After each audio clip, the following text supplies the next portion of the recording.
Всем добрый день, привет! Я рад вас видеть на своем YouTube канале.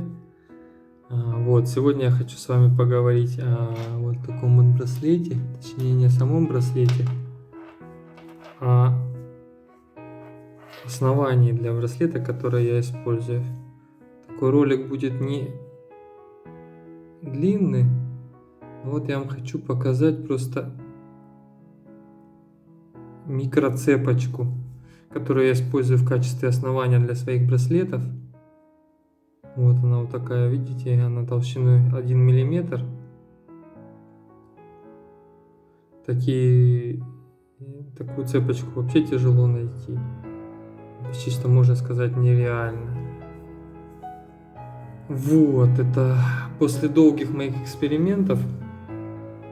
Я раньше, и сейчас тоже рассверливаю. Для более массивных браслетов я рассверливаю каждую бусину и вставляю туда цепочку 1,5-2 миллиметра. В зависимости, для чего это нужно, например. Как человек будет носить такую, тогда это. Но вот сейчас раньше просто я не мог найти вот такую цепочку. Сейчас я вот использую вот такую вот. Она 1 миллиметр. Идеальная цепочка, вот. И уже мне не нужно засверливать бусины. То есть стандартные 1 миллиметр отверстия спокойно проходят.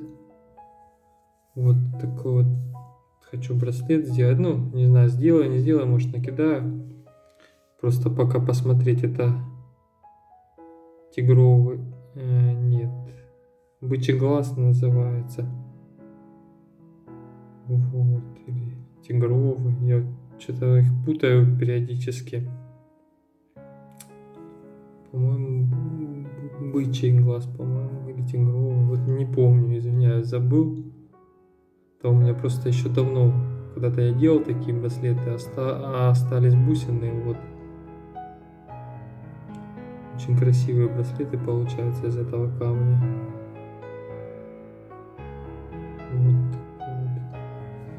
Вот, еще у меня остался вот такой замочек. Сейчас я уже такие не делаю, потому что вот такой вот замочек. Видите, тут есть небольшая. Вот открывается. Так, сейчас если получится его открыть. Просто в перчатках не очень удобно. Вот тут. Вот, раньше я считал, что вот эти магниты, хорошо. Да, руками вот так тяжело расстегнуть. Но все равно вот эти магниты, можно такие ставить на браслеты. Если не боитесь потерять, то в принципе можно поставить. Хотя у меня не было такого, чтобы с таким браслетом я потерял, с таким замочком точнее потерял. Вот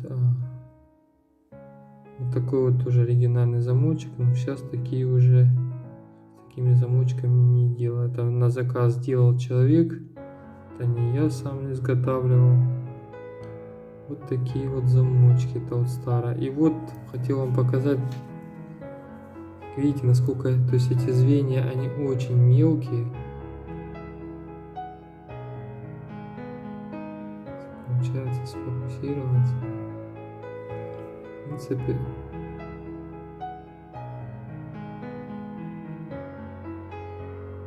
видно, да, вот такие вот мелкие звенья. Мне это очень нравится цепочка. С ней нравится изготавливать изделия с этой цепочкой. Единственное, конечно, не так легко поставить на нее колечко. Особенно вот такое колечко. Вот видите, насколько оно маленькое и проходит вот в это одно звено. Вот оно очень прочное, это колечко. Это ювелирная сталь, еще ее называют хирургическая. Она не ржавеет, не темнеет и очень прочно на пружине. Там специальная закалка. То есть можно любой размер уменьшить. Вот, и получить хорошее качество изделия. То есть будет как с завода. Вот. Это не просто так запаять, можно поставить и серебра запаять, да, но это специально технически сделано, чтобы можно было уменьшить размер. Издалека это вот выглядит вот так, то есть аккуратно, красиво. Я не вижу смысла, в принципе, там запаяние колечек, хотя во многой бижутерии, даже в серебряных изделиях на заводе, специально ставят, просто колечко зажимают. Это сделано для того, чтобы, ну, раньше так делали в советские времена, чтобы если цепочку, ну, кто-то начал воровать, ну, попытался ее с вас сдернуть с руки или шеи, то это кольцо, оно специально, чтобы цепочка, ну, чтобы не травмировать хозяина, потому что она крепкая, она не разорвется так, даже там золотая. Делали вот такие колечки, которые, ну, не запаивали специально, даже в некоторых магазинах, ну, то есть это как по стандарту, можно сказать. Вот. Вот такой вот есть момент. А еще делают такое колечко специально, ну, на более тонких цепочках, чтобы цепочка не порвалась. Когда дернули, колечко рассоединилось, изделие осталось целым. Вот, ну, не знаю, так порвется, потеряется и... Вот, ну вот так раньше делали. И тут, конечно, вот так не получится ее порвать, дернуть. Это колечко очень мощное. И это точно там надо положить такие колоссальные усилия. Ну, может, не колоссальные, но порвать можно все что угодно. Но эта цепочка достаточно надежная, крепкая. Вот такие вот делаю изделия на вот такой цепочке. Сейчас сниму просто бусины все. Я приготовил такую емкость. Вот просто сейчас сниму.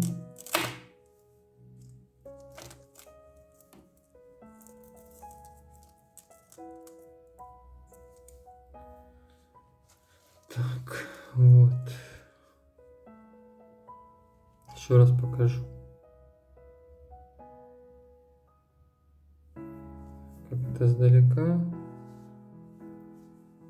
То есть вот такая вот цепочка у меня есть. Сейчас я стараюсь с ней работать. Вот.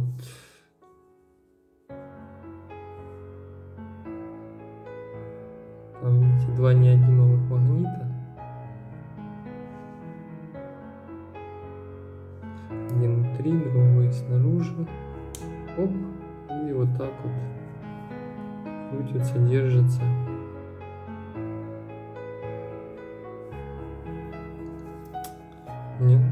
Дизайн замочка мне очень нравится, но единственное, что надежность его, вот именно, вы понимаете, вот так раскрыть, это как бы, ну, легче, нежели уже вот, я вам показывал вот этот вот замок,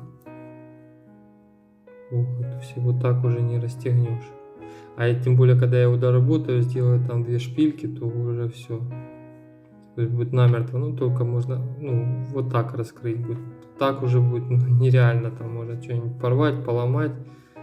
Но так он не будет раскрываться. Вот отличие вот этого замочка от вот этого. Тоже оригинальный, но единственная конструкция. Может быть, такие я буду, продумаю, чтобы были бочонком. Ну, если кому-то нужен такой дизайн. То есть можно делать из двух половинок, специально тоже там с двух плоскостях будет магнит.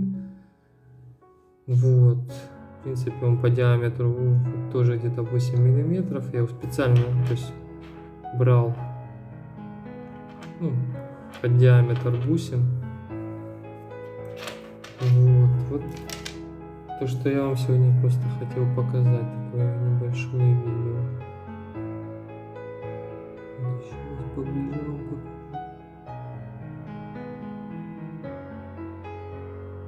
Довольно-таки хорошо видно. Сейчас камера сфокусируется. Вот, смотрите. Вот такие вот колечки я делаю. Ну, скажу, конечно, приходится мне помучиться, когда я их ставлю. Представьте, такое маленькое колечко, если я не знаю, вам покажу это. Оно очень маленькое. Еще попасть вот в такое вот, тут отверстие в каждом звене, как, наверное, как в иголке. Ну, конечно, побольше, чем в иголке. Но все равно, то есть, видите, оно не очень прям большое. Но если цепочка 1 миллиметр, то как вы думаете, какое там отверстие будет? Без толщина проволоки, да? Вот то, что я сегодня вам хотел рассказать, показать. Так что подписывайтесь на мой канал, ставьте лайки, ждите следующих моих видео. Буду обязательно что-то показывать, рассказывать каждый раз. Все, всего доброго, пока-пока.